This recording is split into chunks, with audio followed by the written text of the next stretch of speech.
గురించి ఆలోచించి ఈ బిజినెస్ ని టేకప్ చేసిండు. నన్ను కూడా నేను అద్దు అద్దు అని నెత్తి పట్టుకున్నా కానీ నన్ను మీటింగ్స్ కి తీసుకోవండి. స్టార్టింగ్ లో నేను ఈయన నాకు సుత్తి మీటింగ్ అనిపిస్తుంది అని అన్నా కానీ తీసుకోపోయి కూర్చోబెట్టిండు. యాక్చువల్ గా ఏంటంటే నాకు కార్స్ అంటే అప్పట్లో చాలా ఇష్టం ఉంటుండే.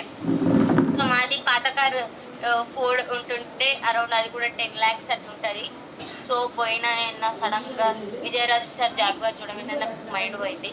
నాకు అమ్మ ఈ కారు ఎంత ఉంటుంది అంటే నియర్లీ 1 crore అనగానే అమ్మో 1 crore అన్నట్టు అనిపించింది. ఆయన నాకు చెప్పింది విజయరాజు సార్, నువ్వు అమ్మ కరెక్ట్ గా బిజినెస్ చేస్తే నువ్వు అనుకొని చేస్తే నీకు ఈ కారు కావాలనుకుంటే నీకు ఈజీగా సక్సెస్ వస్తుంది, నువ్వు కసితో పని చేయమ్మా అని అన్నాడు.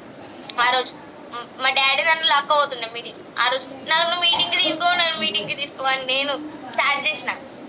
ఓకే మీటింగ్ కి వెళ్ళిన మమ్మీ నేను డాడీ ముగ్గురం ఫ్యామిలీ యూనిటీగా పనిచేసినాం. ఆల్మోస్ట్ 7 months లో కార్ తీసేసుకున్న 22 lakhs వరకు నేను డాడీ గిఫ్ట్ ఇవ్వడం జరిగింది. It was happy. ఎందుకంటే ఒకసారి ఆలోచించండి, ఏమి లేని వాళ్ళు చేసుకుంటారు వెస్టీజ్ అని మాత్రం అనకండి. ఎందుకంటే ఇద్దరు government employees 1 lakh salary. And ఇంకొకటి ఏంటంటే మమ్మీ సర్వీస్ అనేది ఒక 20 years ఉంటుంది గవర్నమెంట్ లో. మా డాడీకి ఒక 22 years సర్వీస్ ఉంటుంది. బికాస్ నేను ఒకటి చెప్పాలంటే ఏంటంటే కొంచెం ఫన్ గానే ఉంటుంది. మా మమ్మీకి 20 years సర్వీస్, డాడీకి 20 అట్లుంటుంది సర్వీస్. వాళ్ళది ఫస్ట్ శాలరీ అరౌండ్ 10 నుంచి 20,000 లోపు ఉంటుండే.